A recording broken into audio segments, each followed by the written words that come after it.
नमस्कार दोस्तों, स्वागत है आपका ला दोस्त में। जैसे कि आपको पता है कि AIBE का एग्ज़ाम हमारा 7 जून का जो होने वाला है, 22 तारीख को उसके एडमिट कार्ड इशू हो जाएंगे। तो हमारे पास बहुत ही कम टाइम बचा है इसकी तैयारी के लिए। समझ में ये नहीं आता कि इसको सिलेबस इतना है, कैसे कवर किया जाए। तो मैंने जैसे आपको पिछली वीडियो में बताया था कि मैं आपके लिए शॉर्ट एंड प्रिसाइज करके, ताकि हमारा टारगेट इसको पास करने का रहे, हम इतना अटेम्प्ट कर पाएँ कि हम पास हो जाएं। क्योंकि इसमें कोई रैंकिंग नहीं है, कोई ऑल इंडिया लेवल के कोई रैंक्स नहीं निकलने हैं कि इतने बच्चों ने पास किया, कौन नंबर 1 पे आ रहा है, कौन 2 पे आ रहा है। सिर्फ क्वालिफाइंग नेचर का एग्ज़ाम है।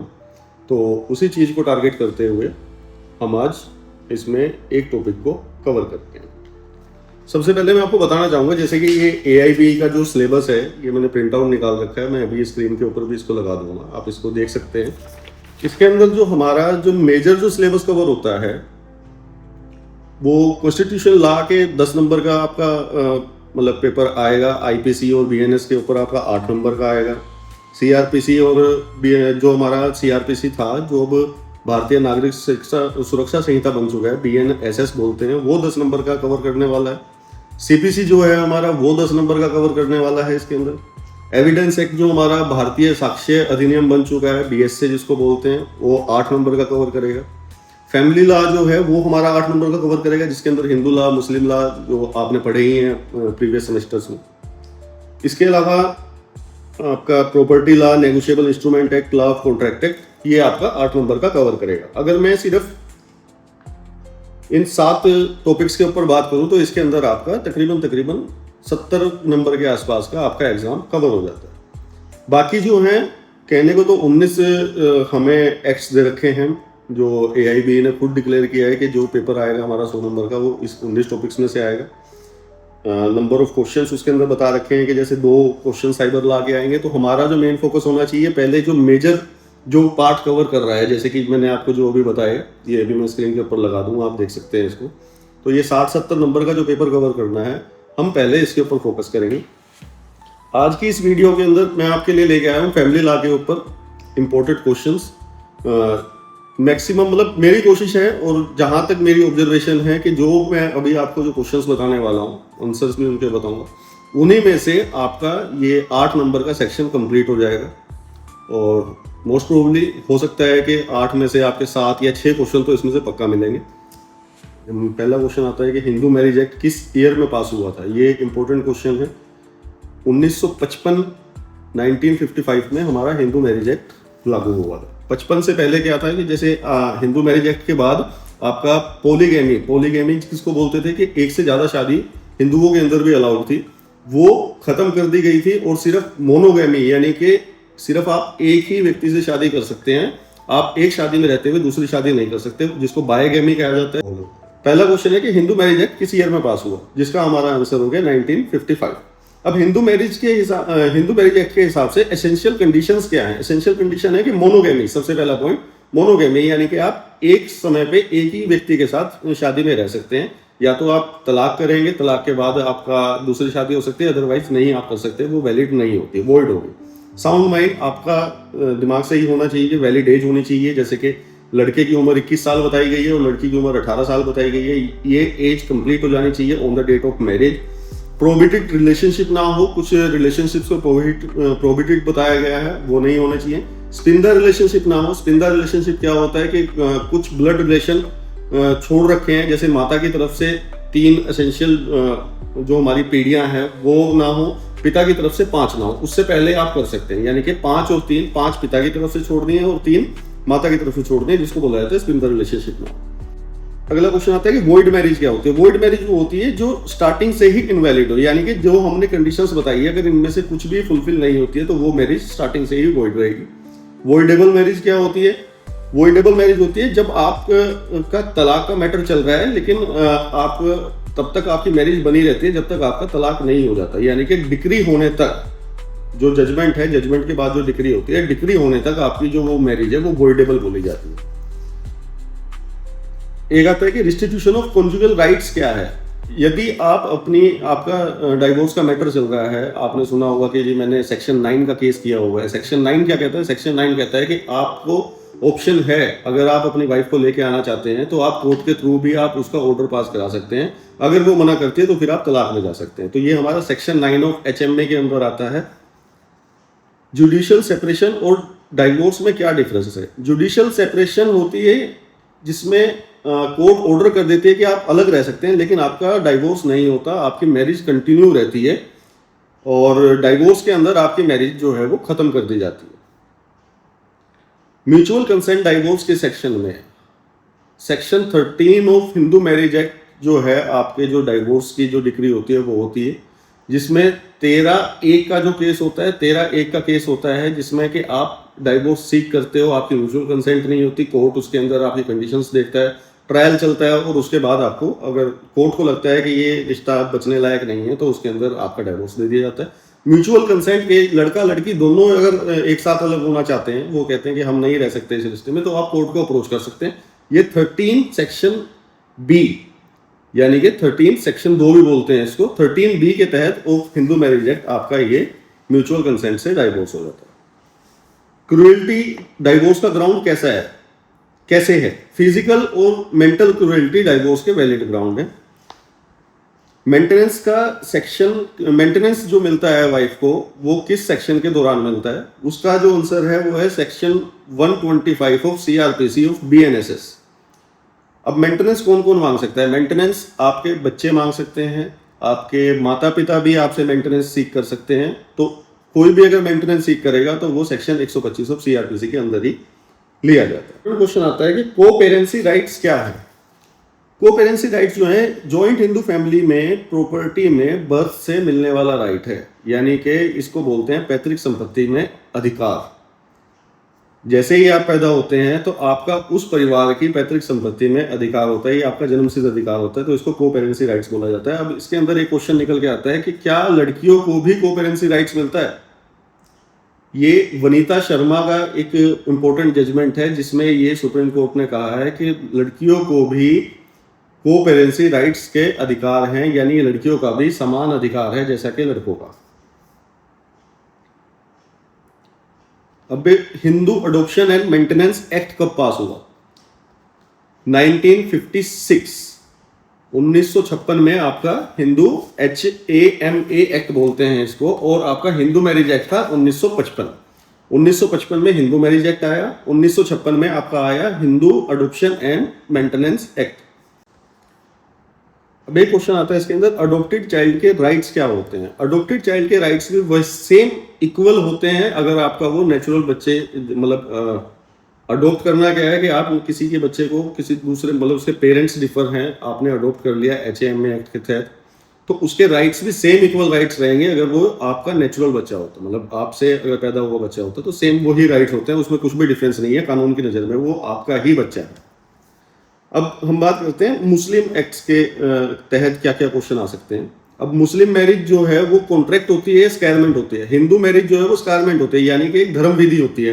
हमारे धर्म में इसको धर्म से जोड़ के बताया गया है कि हमारे में शादी को बड़ा पवित्र रिश्ता माना जाता है, लेकिन मुस्लिम्स के अंदर ऐसा नहीं है, उनके लिए ये कॉन्ट्रैक्ट होता है सिर्फ। तो हिंदू मैरिज के बारे में पूछा जाएगा वो स्कारमेंट है, मुस्लिम मैरिज के बारे में पूछा जाएगा तो वो आपका एक कॉन्ट्रैक्ट है। अब निकाह के एसेंशियल क्या है? जैसे हमारे हिंदू मैरिज के अंदर क्या था, मोनोगैमी था, आपका साउंड माइंड होना चाहिए, आपकी एज होनी चाहिए, कोई स्पिंदर रिलेशनशिप नहीं होना चाहिए। अब इनके मुस्लिम्स के तहत क्या आता है, निकाह के एसेंशियल क्या है? इनका है कॉन्ट्रैक्ट। जैसे कॉन्ट्रैक्ट बताया तो कॉन्ट्रैक्ट के अंदर क्या है? पहले प्रपोजल, फिर एक्सेप्टेंस, फिर विटनेस और कॉम्पिटेंट पार्टी। अब वैलिड, वॉइड और इरेगुलर मैरिज क्या होती है एज पर मुस्लिम लॉ? शाही वैलिड जो बोलते हैं वो बोलते हैं वैलिड मैरिज को, बातिल वॉइड इनकी वॉइड मैरिज होती है, और इरेगुलर को बोलते हैं फसीद। ये जितने भी मैं क्वेश्चंस आपको बता रहा हूं, आप अगर नोट डाउन करना चाहो, वैसे इतनी स्पीड में आप नहीं कर पाएंगे, आप सिर्फ अभी सुन लीजिए, समझ लीजिए। ये सारी अगर आपको PDF चाहिए तो आप कमेंट में अपनी मेल ID डाल दें, मैं आपको ये PDF आपको मेल कर दूंगा, जिससे आप इसको आराम से बैठ के बाद में रिवाइज भी कर सकते हैं। अब इनके अंदर एक शब्द आता है खुला। खुला क्या होता है? खुला होता है कि अगर वाइफ ने अपने हस्बैंड की कंसेंट के साथ अगर डाइवोर्स मांगा है, अगर वाइफ डाइवोर्स मांगती है और पति की भी सहमति है, उसको खुला बोला जाता है। अब एक आता है इसके अंदर मुबारत। मुबारत क्या होता है? मुबारत बोलते हैं कि जिसमें म्यूचुअल कंसेंट होते हैं। जैसे हमारे हिंदू लॉ के अंदर सेक्शन 13B, जो भी हमने पीछे आपको बताया कि 13B के तहत आप डाइवोर्स कर सकते हैं, इनका अलग लॉ चलता है। तो ये मुबारत बोलते हैं उसको। अगर ये म्यूचुअल कंसेंट से डाइवोर्स ले रहे हैं, दोनों की पति पत्नी दोनों की इच्छा है, तो उसको ये मुबारत बोला जाता है। अब क्या मुस्लिम वाइफ को मेंटेनेंस का अधिकार है? पहले नहीं था। एक बड़ा फेमस केस है Saira Bano versus union of India. इस केस के अंदर मुस्लिम औरतों को भी मेंटेनेंस का अधिकार मिला था और ट्रिपल तलाक से भी आज़ादी मिली थी। ये बड़ा इंपॉर्टेंट केस है। इस केस के ऊपर क्वेश्चंस आते हैं, ठीक है, आपने ये याद रखना है। वक्फ क्या होता है? आपने शब्द सुना होगा, वक्फ, वक्फ बोर्ड। वक्फ का मतलब होता है गिफ्ट। इनके शब्द थोड़े से ऐसे हैं, थोड़े कॉम्प्लिकेटेड से हैं, लेकिन वक्फ क्या है कि अगर कोई मुस्लिम अपनी प्रॉपर्टी को किसी धार्मिक स्थान के लिए, जैसे कि मस्जिद बनानी है, कोई ईदगाह बनानी है, अगर वो उसको डोनेट कर देता है रिलीजियस के लिए, तो उसको वक्फ बोला जाता है। एक शब्द आता है इनका हिबा। हिबा क्या है कि मुस्लिम लोग के अंदर कोई भी अगर गिफ्ट देते हैं उसको हिबा बोलते हैं। डोमेस्टिक वॉयलेंस जो आपने सुना होगा, आजकल बहुत डोमेस्टिक वॉयलेंस के केस होते हैं। तो ये एक्ट कब पास हुआ? ये पास हुआ है आपका 2005 में। अभी तक हमने 3 एक्ट्स के बारे में बात की है। सबसे पहला हिंदू मैरिज एक्ट था जो हमारा 1955 में आया था। फिर हमने बात की कि Hindu adoption and maintenance act, HAMA act, ये हमारा 1956 में आया था। अब तीसरा जो एक्ट मैं आपको बता रहा हूँ, डोमेस्टिक वायलेंस एक्ट, ये कब आया था? ये आपका 2005 में पास हुआ था। अब एक कंसेप्ट चलता है आजकल, लिव इन रिलेशनशिप। शादी में तो आपको डोमेस्टिक वायलेंस के केस आप कर सकते हो अपने हस्बैंड पे, लेकिन आपने शादी नहीं की, आप अपनी सहमति से, आप बालिग हैं, आप अपनी सहमति से लिव इन रिलेशनशिप में रह रहे हैं, क्या आप उसके अंदर भी अपना डोमेस्टिक वायलेंस का केस कर सकते हैं? तो इसका आंसर है हाँ, आप कर सकते हैं। डाइवोर्स के केसेस में एक शब्द आता है स्त्रीधन। स्त्रीधन क्या होता है? ये शादी के टाइम पे कुछ भी अगर लड़की को गिफ्ट दिए गए हैं लड़के की तरफ से, लड़के के परिवार की तरफ से, लड़की के माँ के परिवार की तरफ से, मतलब उसके अपने मायके से है या ससुराल से, जो भी लड़की को गिफ्ट मिलते हैं शादी में, वो सब स्त्रीधन बोला जाता है। और उसके ऊपर एक्सक्लूसिव राइट जो है वो सिर्फ वाइफ का होता है, हस्बैंड भी उसको क्लेम नहीं कर सकता। अब एक मेंटेनेंस, जैसे हमने बताया आपको, सेक्शन 125 ऑफ CRPC, यानी कि जो अब BNSS हो चुका है, उसके तहत आपका मेंटेनेंस क्लेम कर सकती है वाइफ, बच्चे या आपके पेरेंट्स जो कर सकते हैं। अब इसमें एक आता है कि मेंटेनेंस पेंडेंट लाइट शब्द। ये अगर मेंटेनेंस के साथ अगर पेंडेंट लाइट लिखा हुआ है तो इसका मतलब क्या है? तो अगर आपको ऑप्शन में ये दिखे कि केस जब पेंडिंग चल रहा होता है आपका, आपने 125 का केस डाल रखा है और उस दौरान आपका मेंटेनेंस डिसाइड हो गया, लेकिन कोई नहीं भी दे रहा है या कुछ भी है, अगर केस खत्म नहीं हुआ है उस दौरान जो भी मेंटेनेंस आपको दिया जाएगा वो मेंटेनेंस पेंडेंट लाइट बोला जाएगा। एक शब्द आता है परमानेंट एलिमनी। क्या होता है? परमानेंट एलिमनी होती है कि जब आप डाइवोर्स होता है, डाइवोर्स के टाइम पे जो एक फाइनल जो सेटलमेंट अमाउंट होता है कि उसमें, उसको हम परमानेंट एलिमनी बोलते हैं कि एक बार एक मुश्त जो राशि दे दी जाती है डाइवोर्स के लिए, वो आपका परमानेंट एलिमनी होता है। अब बायोगेमी किस सेक्शन के अंदर ऑफेंस है? बायोगेमी यानी कि एक शादी में रहते हुए आप अगर दूसरी शादी करते हैं तो वो वॉइड है। अब मैं आपको 10 केस लॉ बता रहा हूं जो इंपॉर्टेंट है, जिनमें से क्वेश्चंस बनते ही बनते हैं। पहला है शाह बानो केस। इसके अंदर क्या हुआ था कि मुस्लिम औरत ने फर्स्ट टाइम हस्बैंड से डाइवोर्स मांगा था कोर्ट के थ्रू। इससे पहले इनमें 3 तलाक ही होता था, उससे पहले कोर्ट का अधिकार नहीं था। लेकिन शाह बानो पहली थी, सायरा बानो, जिसने कोर्ट के अंदर केस किया था। और 2 चीजों का केस चला था होगा। पहला वो मुस्लिम वुमेन के मेंटेनेंस राइट का, दूसरा ट्रिपल तलाक को बैन करवाने के लिए चला था, जो कि बाद में जजमेंट जो है वो सायरा बानो के हक में ही आया था। तीसरी जजमेंट है वनीता शर्मा केस। वनीता शर्मा केस में क्या हुआ था कि डॉटर को इक्वल प्रॉपर्टी राइट्स मिले थे, उससे पहले लड़कियों को अधिकार नहीं होता था पिता की पैतृक संपत्ति में। चौथा है सरला मुदगल केस, जिस केस के बाद बायोगेमी को इलीगल माना गया था कि एक शादी में रहते हुए अगर आप दूसरी शादी करते हैं तो वो अवैध है। डैनियल लतीफी केस, इसके अंदर कोर्ट ने डिसाइड किया है कि मुस्लिम हस्बैंड को डाइवोर्स्ड वाइफ के फ्यूचर मेंटेनेंस का प्रॉपर अरेंजमेंट करना होगा, सिर्फ इद्दत पीरियड तक मेंटेनेंस इनफ नहीं है। अब एक शब्द आया इद्दत। इद्दत क्या होता है? इद्दत होता है कि यदि इद्दत एक टाइम पीरियड है कि अगर आप मुस्लिम लॉ के हिसाब से अगर किसी औरत के पति की मृत्यु हो जाती है या अगर वो तलाक दे देता है उसको, तो उसके बाद वो जो लेडी है उसको कुछ समय का टाइम बिताना पड़ेगा, उससे पहले वो शादी नहीं कर सकती है। वो समय क्या है? वो समय है अगर वो मतलब अगर उसको पीरियड्स आते हैं, अभी मासिक धर्म अगर उसके चालू है तो 3 माह मासिक धर्म उसके हो जाने चाहिए, उसके बाद वो कर सकती है। अगर मासिक धर्म नहीं आते यानी कि एज हो सकी है या कुछ भी रीजन हो, तो उसको 4 महीने का समय बिताना पड़ेगा। ये 4 महीने का जो टाइम है इसको इद्दत पीरियड बोला जाता है। इस इद्दत का पीरियड पूरा हो जाने के बाद ही वो दूसरी शादी कर सकती है। अब एक केस था शमीम आरा केस। इसके अंदर तलाक हस्बैंड ने क्लेम किया कि उसने वाइफ को तलाक दे दिया है, लेकिन कोई प्रूफ नहीं था, कोई विटनेस नहीं था। तो सुप्रीम कोर्ट ने कहा कि वैलिड तलाक के लिए प्रॉपर प्रोसीजर का और रीजन का होना जरूरी है। यानी अब एक इंपॉर्टेंट केस है लता सिंह केस। लता सिंह ने अपनी मर्जी से इंटरकास्ट मैरिज की थी और फैमिली उसकी अपोज कर रही थी। तो सुप्रीम कोर्ट ने कहा कि अडल्ट को अगर वो 18 साल की हो चुकी है और लड़का अगर 21 साल का हो चुका है तो उनको अपनी इच्छा से अपनी मर्जी से अपना लाइफ पार्टनर चूज करने का अधिकार है। ये करंट सिचुएशंस में लिव इन रिलेशनशिप में जैसे डोमेस्टिक वोलेंस का हमने जिक्र किया था कि डोमेस्टिक वोलेंस के राइट्स हैं क्या, तो डोमेस्टिक वोलेंस के राइट्स हैं। लता सिंह केस का रेफरेंस देके राइट टू चूज स्पाउस, लड़का लड़की को चूज कर सकता है, लड़की लड़के को चूज कर सकती है। कोई भी उसके ऊपर अधिकार नहीं जमा सकता कि भाई हमारी इच्छा से ही शादी करनी है, हर कोई फ्री है।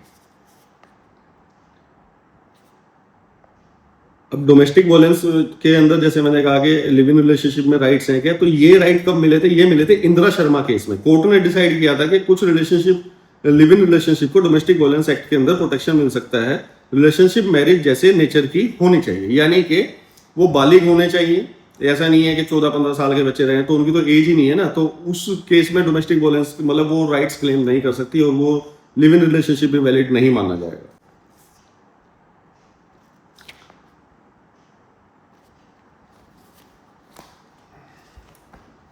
तो रोक काट देंगे।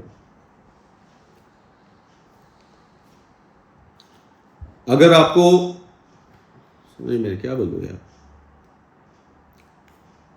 ये जितना भी अभी हमने जो अभी टॉपिक हम कवर कर पाए हैं अपना हिंदू मैरिज एक्ट के तहत या मुस्लिम लॉ जो हमने पढ़ा है, फैमिली लॉ के अंदर आते हैं दोनों के दोनों, इनकी पीडीएफ मैं आपको शेयर कर दूंगा। आप कहें तो मैं गूगल ड्राइव बना के उसका लिंक शेयर कर दूंगा। आप अपनी ईमेल आईडी मेरे को कमेंट्स के अंदर डाल सकते हैं और अपने दोस्तों के साथ शेयर करें। और 8 नंबर का टॉपिक ये हमारा इसमें से कवर हो जाएगा। मिलते हैं नेक्स्ट वीडियो में नेक्स्ट टॉपिक पर।